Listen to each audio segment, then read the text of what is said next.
Graça e paz, igreja. Hoje eu quero te convidar a não olhar para a Letícia, a não olhar para a pessoa aqui, mas olhar através de mim. Eu quero que você se desarme, principalmente a galera da Jocum. Nós viemos aqui para prestar um culto a Deus. A pastora Eleisa sempre diz: o culto é o mais alto grau de adoração. É o seu culto a Deus. O seu culto é você quem faz. Amém? E no final da vigília passada, nós estávamos saindo pela porta aqui dos fundos e conversando sobre quem iria pregar nesse sábado hoje. E a Fabiola olhou para mim e falou assim: a Letícia que vai pregar. Eu: tá bom, líder. Quem sou eu, né? E eu fui para casa e eu fui perguntar para Deus se isso era prudente. Se era prudente eu vim aqui hoje pregar. Por quê? Eu faço escola de estudos bíblicos e é uma correria. E a galera tá aqui para confirmar que eu não estou mentindo. É muito corrido. Nós estamos de cara com a Bíblia o dia inteiro. E essa semana é aula de Romanos, então é só paulada. E eu falei: Senhor, é prudente eu ir pregar sábado, com o tanto de estudos que eu tenho? E eu orei, e eu senti paz no meu coração, e além disso, Deus já me deu o tema. Eu falei: pronto, é de Deus mesmo. E o tema que Deus colocou no meu coração foi: há um lugar na mesa. O que nos remete à mesa? Comunhão. Nos remete à família. Comida. Almoço na casa da avó. Nos remete a um Justino depois do culto. Nos remete a um Cheyenne para os jocumeiros. Nos remete à comunhão, a amigos, a estarmos juntos. E há algum tempo atrás, eu e a galera aqui, a gente saiu, a gente foi lá pro Cheyenne. E nós sentamos na mesa assim, e nós falamos assim: ninguém vai pegar no celular. Nós colocamos os celulares empilhados assim, e nós falamos assim: quem pegar no celular primeiro vai pagar a conta. Óbvio que ninguém pegou. Mas esse momento nós usamos para desfrutarmos aquele momento de comunhão. Nós usamos para nos conhecermos mais. Para termos um momento ali de brincarmos. A gente brincou. A gente se conheceu mais. A gente estava mais junto, mais próximo, mais íntimo. E é exatamente isso que eu quero conversar com vocês hoje. Olha para o seu amigo aí do lado e fala assim: me diz uma qualidade sua, mas tem que ser rápido.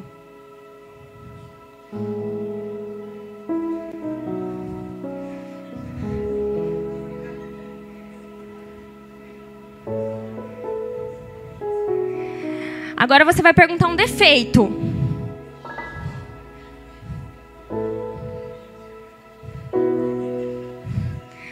Um defeito é mais de ser achado, né? É mais rápido de dizer: eu sou preguiçosa. É mais fácil de dizer um defeito do que uma qualidade. Vamos abrir lá em 2 Samuel, capítulo 9.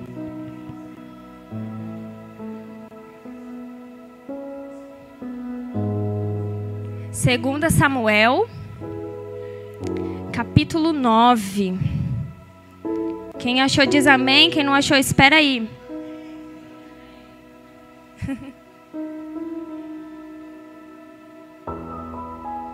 Amém. Certo dia, Davi perguntou: será que alguma pessoa da família de Saul ainda está viva? Se está, eu quero fazer alguma coisa boa para essa pessoa, por causa de Jonatas. Havia um empregado chamado Ziba, da família de Saul. Alguém lhe disse que fosse falar com o rei Davi. Você é Ziba? Perguntou o rei. Sim, sou eu mesmo, às suas ordens, respondeu ele. E o rei lhe perguntou: ainda existe alguém da família de Saul para quem eu possa fazer alguma coisa boa, como prometi a Deus? Ziba respondeu: sim, existe um filho de Jonatas, ele é aleijado dos 2 pés. Onde está ele? Perguntou o rei. Na casa de Maquir, filho de Amiel, na cidade de Lodebar, respondeu Ziba. Então o rei Davi mandou buscá-lo. Quando Mefibosete, filho de Jonatas e neto de Saul, chegou, ele ajoelhou-se e encostou o rosto no chão diante de Davi em sinal de respeito. Davi disse: Mefibosete, as suas ordens, senhor, respondeu ele. Não fique com medo, disse Davi, eu serei bondoso com você por causa de Jonatas, o seu pai. Eu lhe darei de volta todas as suas terras que pertenciam ao seu avô Saul, e você será sempre bem-vindo à minha mesa. Mefibosete se curvou novamente e respondeu: eu não valho mais do que um cachorro morto. Por que o Senhor é tão bondoso comigo? Então o rei respondeu Ziba, o empregado de Saul, e disse: estou devolvendo a Mefibosete, o neto do seu patrão, tudo o que pertencia a Saul e a sua família. Você, os seus filhos e os seus empregados cultivarão a terra para a família de seu patrão Saul e farão a colheita para que eles tenham comida. Mas Mefibosete comerá sempre à minha mesa. Ziba tinha 15 filhos e 20 empregados. Ele respondeu: farei tudo o que o Senhor mandar. Daí em diante, Mefibosete passou a comer junto com o rei, como se fosse filho dele. Só até aqui. Mefibosete, nós vamos ver a história dele no capítulo 4, no versículo 4, e vai dizer que Mefibosete é filho de Jonatas, neto do rei Saul. E Mefibosete tinha 5 anos quando chegou a notícia de que Jonatas e Saul haviam morrido. A mulher que cuidava de Mefibosete, a sua ama, pegou ele no colo e falou: a gente precisa fugir. E fugiu. Foi embora. Para não ser mortos também, né? E foi embora. No caminho, fugindo, Mefibosete cai do colo e fica manco. E eles vão parar numa cidade chamada Lodebar. O significado dessa cidade significa sem pastagem. E alguns vão dizer lugar de esquecimento. Então, uma criança naquela época já era muito desprezada. E deficientes físicos também eram desprezados. Imagina, Mefibosete era desprezado 2 vezes. Rejeitado 2 vezes mais. Por ser criança e por ser deficiente. E então, imagina comigo aí. Mefibosete cresceu longe da sua realidade. Ele cresceu sabendo que ele era filho do rei, mas ele viveu longe do palácio. Neto, no caso, né? Príncipe. Ele era um príncipezinho. Ele cresceu sabendo que ele morava em Jerusalém. Cidade maravilhosa, mas estava em Lodebar, sem pastos, sem comida, um lugar de esquecimento. Mefibosete cresceu numa situação totalmente diferente. Ele sabia que no palácio ele teria privilégios, mas ele cresceu sem privilégios. Provavelmente era muito rejeitado, desprezado, sofria bullying. Provavelmente não se sentia amado. No versículo 8, quando ele chega, ele fala assim para Davi: eu não passo de um cão morto, eu não passo de um cachorro morto. Ou seja, eu não sou nada. O que você quer comigo? Por que você está fazendo isso comigo? Eu não valho nada mais, eu sou só o trapo. Mefibosete tinha crise de identidade. Com toda certeza. Mas quando ele se encontra com Davi, a primeira coisa que ele faz é se curvar, é se prostrar, com o rosto em terra. Ele era um príncipe, certo? Mas ele estava vivendo como um servo. Ele estava em posição de humilhação, ele estava em posição de servo, de se humilhar. Mas ele era um príncipe. A sua identidade estava distorcida. Deus nos criou, nos fez e colocou em nós uma identidade única. E o pecado distorceu, a queda do homem fez com que nós vivêssemos uma realidade diferente daquela que Deus preparou para nós. Nós crescemos vivendo com falsas crenças. Nos afastamos de Deus. Vivemos perdido. Uma vida sem sentido. Porque a nossa identidade está distorcida. Talvez ao se prostrar no chão, Mefibosete não se sentia digno de estar ali. Eu imagino que com certeza ele não se sentia digno. Para se chamar de cão morto, é muito pesado falar isso. Eu sou um cão morto. Ele já não se sentia mais digno, nele já não havia mais identidade. Estava totalmente distorcido daquilo que ele era, daquilo que ele nasceu para ser. E eu trouxe aqui 3 pontos que podem nos ajudar a viver aquilo que Deus nos fez para ser. O primeiro ponto: identificar a realidade errônea que vivemos. Deus quer que vivamos o que Ele nos fez para ser, ou seja, viver a identidade que Ele nos deu primordialmente quando Ele nos criou. Ele fez um plano para nós. Ele nos predestinou antes da fundação do mundo com um plano perfeito para nós. Mas nós pecamos. Nós estamos decaídos no pecado. E Ele quer restituir isso. Amém? Mefibosete, por ter uma aliança com Jonatas, ele queria restituir isso de Mefibosete. E ele sabia quem Mefibosete era. E por isso que ele estava fazendo isso. Vendo a condição que Mefibosete estava, vivendo como um trapo, como um cachorro morto, ele falou, não, eu preciso fazer alguma coisa para ele. Por causa do meu amigo Jonatas. Porque ele tinha uma aliança com Jonatas. E Davi honrou isso. Quando eu encontrei Jesus, foi quando eu tive sentido na minha vida. Foi quando deu um estralo na minha vida assim, ó. Isso não significa que as minhas perguntas, as minhas dúvidas, todas foram respondidas. Mas eu percebi, eu identifiquei em mim que eu estava vivendo uma realidade diferente daquela que Deus tinha preparado para mim. Eu estava vivendo uma identidade distorcida. Estava vivendo os rótulos que as pessoas colocaram em mim. Eu estava vivendo longe da identidade que Deus estabeleceu para mim. Infelizmente, eu vivi num mundo do pecado. Vivi os desejos da minha carne. Eu tinha crise de identidade. Eu não sabia quem eu era. Eu ficava me perguntando, por que eu sou eu? Por que eu sou assim? Por que eu nasci assim? Porque eu estava longe do meu Deus, do meu Criador. Estava longe da realidade dele, que ele me fez para ser. E eu quero te perguntar, qual tem sido a falsa crença que você tem vivido? Qual o lugar que você foge quando as coisas complicam? Qual é a máscara que você tem usado para se esconder?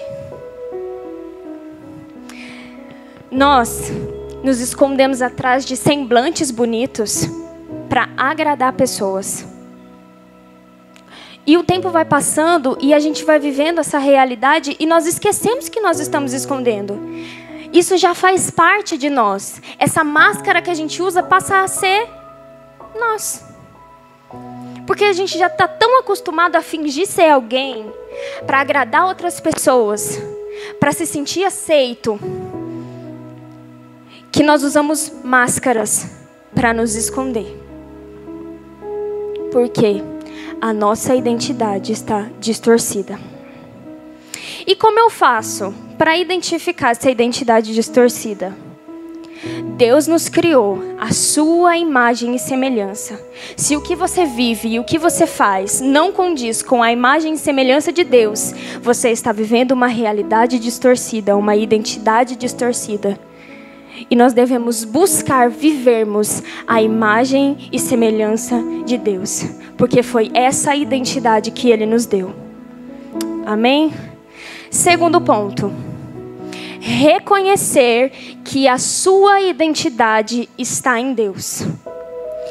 No versículo 7 diz assim, Davi respondendo para Mefibosete: serei bondoso com você, por causa de Jonatas, o seu pai. Eu lhe darei de volta todas as suas terras que pertenciam ao seu avô Saul, e você será sempre bem-vindo à minha mesa. Davi estava restituindo a identidade de Mefibosete. E mais uma vez, Deus colocou em nós uma identidade, e por causa do pecado isso foi distorcido, e Ele quer restituir isso em nós. Ele quer restituir a identidade que Ele nos criou para ser. Aquele amor que nos chama à existência, Jesus na cruz que veio para morrer pelos nossos pecados, nos convida a deixarmos essa identidade distorcida e tomarmos a sua verdade sobre nós. Ele nos convida. Quando Jesus fala assim, vinde a mim, é como se Jesus estivesse dizendo, reconheça e aceita quem eu quero ser para você. Jesus diz, eu sou o caminho. É em mim que você vai encontrar o que você precisa. É em mim que você vai encontrar a sua identidade. Eu sou o seu Criador. Eu sou o seu Criador. Eu digo quem você é. Eu digo o que você nasceu para ser. Não as outras pessoas. As outras pessoas são criaturas, assim como você. Criatura não pode dizer para outra criatura quem ela é. Somente o Criador. Jesus está dizendo assim, pare de projetar em mim o que você acha de você mesmo. Eu sou o seguro. Eu sou a segurança. Jesus não está com o dedo apontado para você. Jesus está de braços abertos. Jesus quer restituir. Jesus quer transformar. Jesus que morreu na cruz pelos nossos pecados, nos tirou do império das trevas e nos reconciliou com Deus Pai. Está dizendo assim, eu quero restituir a sua identidade porque eu te amo. Porque você é meu filho amado. Porque eu quero que você viva a liberdade de viver quem eu fiz você para ser. Ficou confuso ou deu para entender? Parece que saiu tudo embolado. Eu não me sentia segura se o que eu fizesse não tivesse perfeito, não tivesse impecável. Se na escola eu tirasse nota baixa, eu falava assim, meu Deus, o meu pai vai me matar. Os meus pais vão me odiar se eu tirar nota baixa. Eu não posso tirar nota baixa. Eu não posso errar. Eu tenho que ser perfeita. Tenho que fazer tudo bonitinho. Porque eu preciso ser aceita.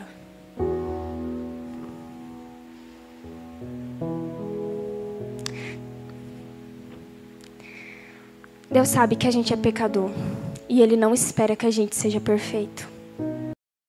Ele não espera a perfeição de você. E como isso me doeu. E como dói tá falando isso, porque isso serve para mim. Jesus não quer a minha perfeição, Ele quer a minha dedicação, mas Ele não quer a minha perfeição, até porque eu não sou perfeita. Eu sou falha e pecadora, mas Ele me justificou. Ele me justificou na cruz, justificou você na cruz do Calvário, quando morreu e ressuscitou, glória a Deus. Mas essa é a mentalidade de um pecador. Que quando peca, precisa se esconder. Não, eu não posso. Ninguém pode saber que eu fiz isso. Capaz, ninguém vai me aceitar. A galera vai me quebrar. Não posso. Tem que esconder. Adão e Eva fez isso. Mas Deus está convidando a gente a fazer assim. Vinde a mim. Eu sei que você errou. Reconheça o seu erro. eu estou aqui para te perdoar. Eu libero o meu perdão para você. Nós estamos escravizados num sentimento de inferioridade, para nos sentirmos aceitos por uma sociedade que criou um padrão de ser humano e nós precisamos ser aquele padrão. E se nós não formos, é cancelamento. É o auge da sociedade de hoje, é o cancelamento. Só que nós, como os cristãos, não devemos seguir o padrão do mundo, da sociedade. O nosso padrão é Jesus Cristo. O nosso modelo é Jesus. Nós temos que segui-lo.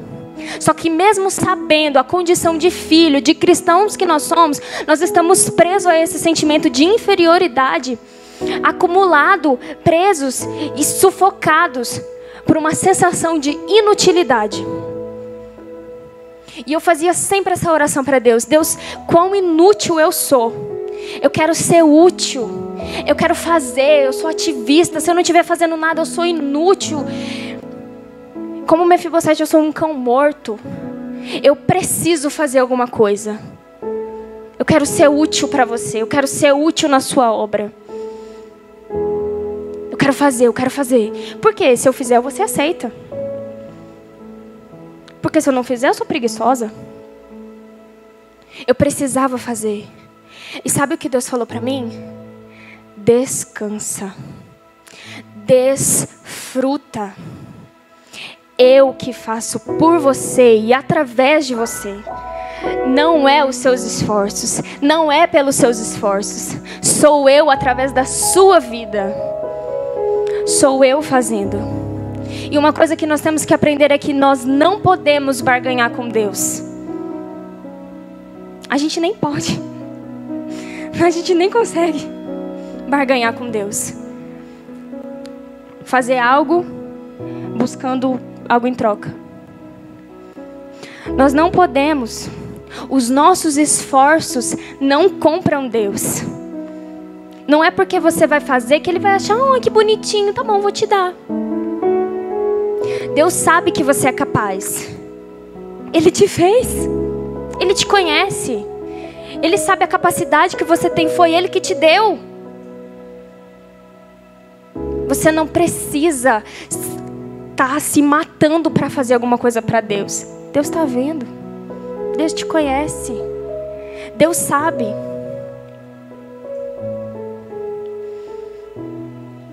Você só precisa estar disposto a viver a identidade que Ele te fez para ser. Deus nos criou com um propósito e nós só vamos descobrir isso nele, a partir de um relacionamento íntimo com Ele, participando da mesa, investindo tempo, lendo a Bíblia, em oração, em comunhão com os irmãos. É neste lugar, na mesa, do relacionamento com Ele, que nós vamos aprender quem nós somos, que nós vamos aprender quem Ele nos fez para ser. E é aí que vem o terceiro ponto. Desfrute da sua identidade primordial.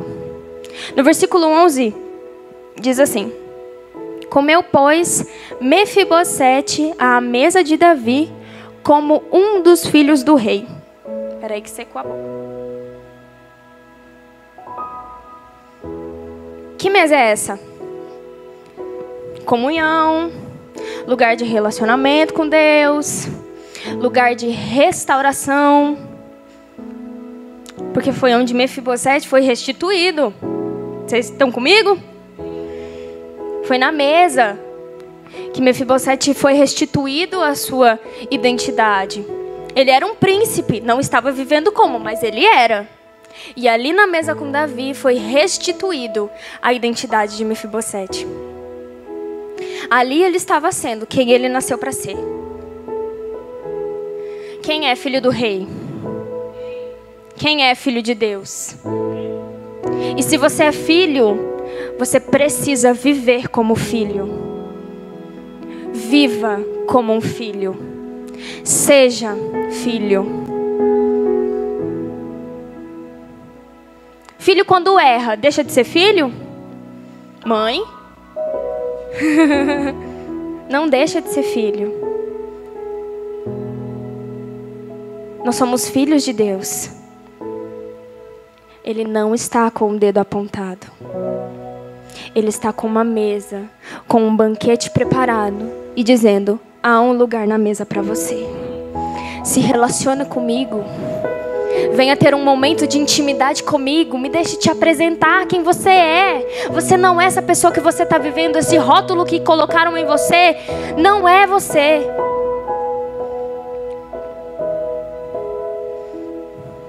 Uma coisa interessante é que Mefibosete não deixou de ser aleijado. Ele foi restituído ao seu lugar. A sua identidade foi restituída.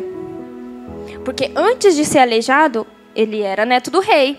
Ele era um príncipe. A sua condição humana não te impede de viver a identidade de Deus. A sua condição humana não te impede de viver a identidade de Deus. Eu quero ler com vocês lá em Lucas, capítulo 14.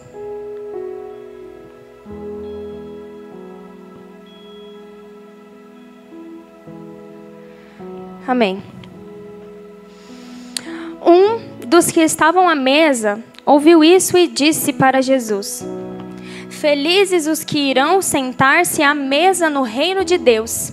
Então Jesus lhe disse: certo homem convidou muita gente para uma festa que ia dar. Quando chegou a hora, mandou o seu empregado dizer aos convidados: venham, que tudo já está pronto. Mas eles, um por um, começaram a dar desculpas. O primeiro disse ao empregado: comprei um sítio e tenho que dar uma olhada nele. Peço que me desculpe. Outro disse: comprei 5 juntas de boi e preciso ver se trabalham bem. Peço que me desculpem. E outro disse: acabei de casar e por isso não posso ir. O empregado voltou e contou tudo ao patrão. Ele ficou com muita raiva e disse: vá depressa pelas ruas e pelos becos da cidade e traga os pobres, os aleijados, os cegos e os coxos. Mais tarde, o empregado disse: patrão, já fiz o que o senhor mandou, mas ainda está sobrando lugar. E o patrão respondeu: então vá pelas estradas e pelos caminhos e obrigue os que você encontrar ali a virem, a fim de que a minha casa fique cheia, pois eu afirmo a vocês de que nenhum dos que foram convidados provará o meu jantar. Eu quero terminar fazendo uma pergunta para você. Uma pergunta retórica, que eu não quero uma resposta.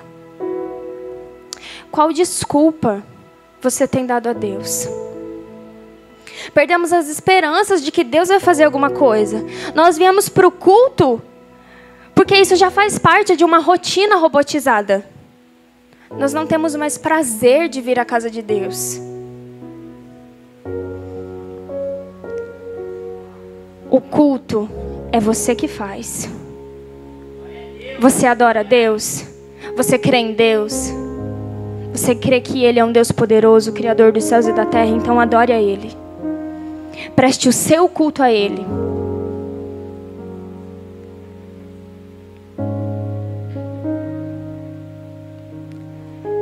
Deus se manifesta através dos nossos louvores e adorações. Assim como Ele fez no momento de louvor aqui. Ele tem coisas extraordinárias para fazer no nosso meio. Ele preparou um banquete. Naquele dia da vigília, eu via um banquete, uma mesa posta. Mas ninguém tinha aproveitado. Ninguém tinha desfrutado daquilo. Cadê os filhos? Cadê os filhos que querem se sentar à mesa do Pai? Cadê os filhos que querem um relacionamento íntimo com Ele? Cadê os filhos que querem viver a identidade que nasceu para ser? Onde estão os filhos? Há um lugar na mesa para você. O banquete está preparado. Qual é a sua disposição para se sentar à mesa? Qual a sua disponibilidade para você viver esse banquete, para você desfrutar do banquete? Essa é a hora de você se render aos pés de Jesus e dizer assim: eu sou um filho e eu quero desfrutar da mesa do meu pai. Eu sou um filho e eu quero viver essa identidade de Deus. Se coloque em pé. Essa é a hora de você prestar o culto, o seu culto a Deus. Não se limite ao seu irmão. Você está na casa de Deus, você é livre no Senhor, amém? Amém. Se você quiser vir aqui na frente, se você quiser ir lá atrás, esse é o seu momento de adoração, esse é o seu momento de você se render a Deus. É o momento de você prestar um culto a Ele e dizer: Senhor, eu estou aqui, eu quero desfrutar do seu banquete. Senhor, eu estou aqui, eu quero sentar à mesa. Amém?